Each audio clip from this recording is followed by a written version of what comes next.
بسم اللہ الرحمن الرحیم۔ السلام علیکم ناظرین، محمد انس اسلامک سٹوری میں خوش آمدید کہتے ہیں۔ شہادت حضرت علی اکبر۔ جب اہل بیت نبوت کے افراد کے علاوہ باقی افراد ایک ایک کر کے شہادت کا جام نوش کر گئے تو بنی ہاشم اور خاندان نبوت میں سے سب سے پہلے امام علی مقام کے سامنے آپ کے لخت جگر، نور نظر، شبیہ پیغمبر صلی اللہ علیہ وآلہ وسلم حضرت علی اکبر کھڑے ہوئے اور میدان جنگ میں جانے کی اجازت طلب کی۔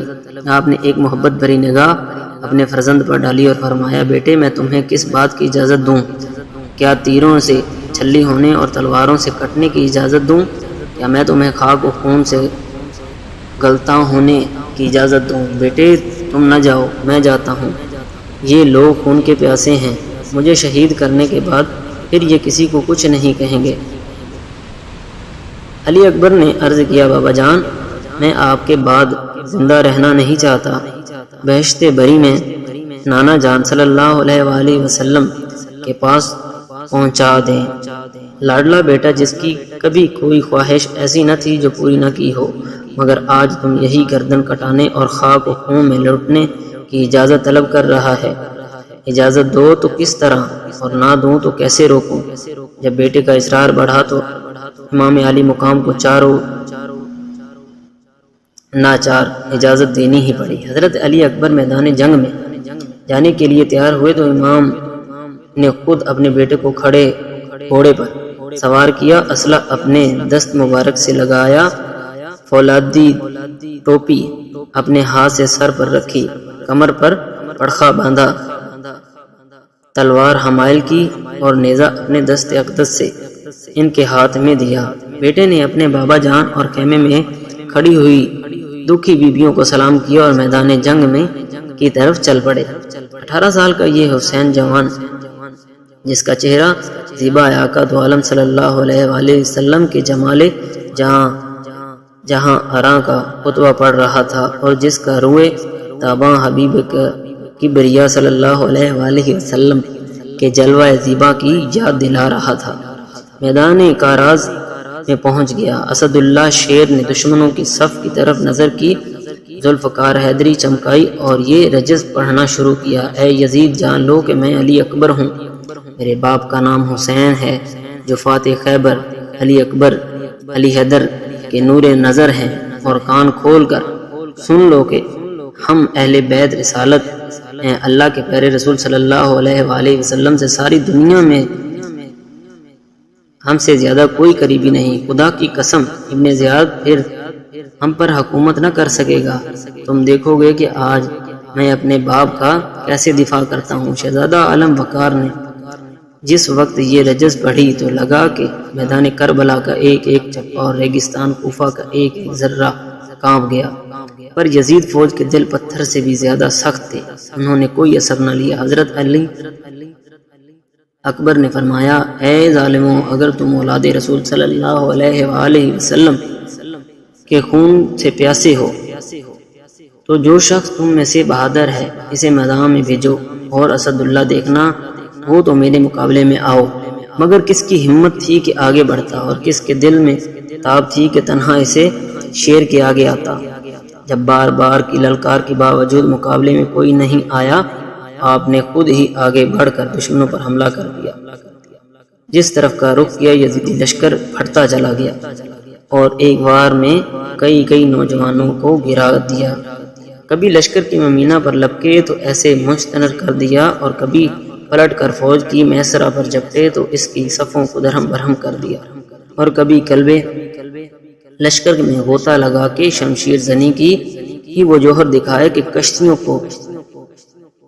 کشتوں کے پشتے لگا دیے، ہر طرف شور برپا ہو گیا، بڑے بڑے سرما ہمت ہار گئے اور بڑے بڑے بہادر کے حوصلے پشت ہو گئے۔ ہاشمی شیر کا حملہ تھا نہ بلکہ قہر الہی کا ایک عذاب عظیم تھا جو یزیدوں پر نازل ہو گیا تھا۔ اگرچہ جسم پر 20 زخم لگے مگر لڑائی سے ہاتھ نہ رکا، لڑتے لڑتے جب پیاس کی شدت نے نڈال کر دیا تو پانی کا ایک گھونٹ بھر کر دوبارہ تازہ دم ہونے کے لیے اور عرض کیا ابا جان اگر پانی کا ایک گھونٹ مل جائے تو پھر تازہ دم ہو کر حملہ کروں۔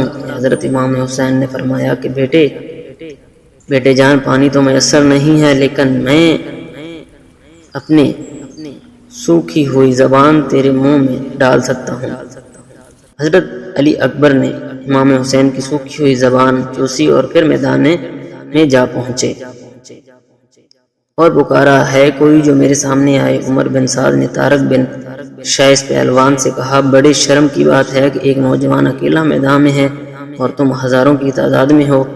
اس نے پہلی دفعہ للکارا اور جب تم میں سے کوئی نہ گیا تو وہ خود آگے بڑھ کے آیا اور حملہ کیا، تمہاری صفوں کو درہم برہم کر دیا۔ بھوکا ہے، پیاسا ہے اور دھوپ میں لڑتے لڑتے تھک گیا ہے، اس حال میں بھی وہ تم کو للکار رہا ہے، مگر تم میں سے کوئی اس کے مقابلے کی طاقت نہیں رکھتا۔ شرم کرو اپنے دعویٰ شجاعت پر، اگر غیرت ہے تو میدان میں پہنچ کر اس کا مقابلہ کر، سر کاٹ کر لے آ۔ تم نے یہ کام سر انجام دیا تو میں وعدہ کرتا ہوں عبداللہ بن زیاد سے تمہیں موصول کی گورنی لے دوں گا۔ طارق بدبخت گورنی کے لالچ میں فرزند رسول صلی اللہ علیہ وآلہ وسلم کا خون بہانے کو دوڑ پڑا اور سامنے پہنچتے ہی شیبہ پیغمبر صلی اللہ علیہ وآلہ وسلم پر نیزے سے حملہ کر دیا، مگر ہاشمی شیر نے کمال ہنرمندی سے اس کے وار کو بیکار کرتے ہوئے اسے سینے پر نیزے سے وار کیا کہ نیزہ اس کے پیٹ سے نکل گیا اور وہ گھوڑے سے گر گیا۔ شہزادے نے اس کو روند ڈالا۔ طارق نے کے بیٹے عمر بن طارق نے جب اپنے باپ کو اس طرح قتل ہوتے دیکھا تو وہ غصے میں آگ بگولا ہو گیا اور دوڑ کر علی اکبر پر حملہ کر دیا۔ شہزادے نے ایک ہی وار میں اس کا کام بھی تمام کر دیا۔ اب طارق کا دوسرا بیٹا طلحہ بن طارق اپنے باپ اور بھائی کا بدلہ لینے کے لیے شہزادے پر ٹوٹ پڑا، مگر علی اکبر نے جلد ہی اسے بھی موت کے گھاٹ اتار دیا۔ شہزادے کی ہیبت سے پورا یزیدی لشکر تھرا گیا۔ ابن سعد نے ایک مشہور بہادر مصر بن غالب کو مقابلے کے لیے بھیجا۔ وہ نیزہ تان کر حملہ کرنا ہی چاہتا تھا کہ آپ نے اس کے نیزے کو تلوار سے قلم کر دیا اور پھر اس کے سر پر ایسی تلوار ماری کہ دو ٹکڑے ہو کر زمین پر گر پڑا۔ اب کسی کی ہمت نہ تھی کہ وہ ہاشمی شیر کے مقابلے میں آتا۔ آخر ابن سعد نے محکم بن طفیل کو 1000 سواروں کے ساتھ ایک بار حملہ کرنے کے لیے بھیجا۔ ان بدبختوں نے آپ کو چاروں طرف سے گھیر لیا اور حملہ کرنا شروع کر دیا۔ آپ بھی برابر جوابی حملہ کرتے رہے، مگر نیزہ اور تلواروں کی لگاتار ضربوں سے آپ کا تن زمین زخموں سے چور ہو گیا۔ ایک نیزہ آپ کے سینہ اقدس میں پیوست ہو گیا تھا۔ حضرت علی اکبر نے گھوڑے کی ذہن سے گرتے ہوئے آواز دی ابا جان مجھے سنبھالیں۔ حضرت امام حسین بے ساختہ دوڑ پڑے، اپنے پیارے بیٹے کے پاس پہنچے تو علی اکبر نے عجیب انداز میں باپ کو تکتے ہوئے عرض کی کہ ابا جان اگر آپ یہ نیزے کا حل جسم سے نکال دیں تو میں ایک بار پھر میدان میں جانے کو تیار ہوں۔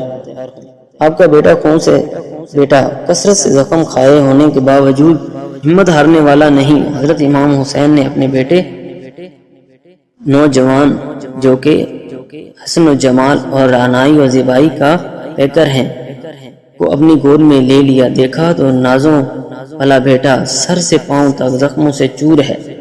حضرت امام حسین نے ہمت کر کے نیزے کا حل علی اکبر کے جسم سے نکالا تو خون کا فوارہ ابل پڑا اور لاڈلے بیٹے کی روح باپ کے سامنے ہی فق سے انصری سے پرواز کر گئی۔ انا للہ و انا الیہ راجعون۔ اس واقعہ کے وقت امام علی مقام کی عمر شریف 56 برس 5 ماہ اور 5 دن تھی۔ اس وقت تک آپ کے سر اور ریش مبارک کا ایک بھی بال سفید نہ تھا۔ اپنے ہاتھوں جوان بیٹے کی ایسی ہی پردرد شہادت دیکھنا اس قدر المناک ثابت ہوا کہ میدان جنگ سے خیموں تک لاش اٹھا کر لانے کے لیے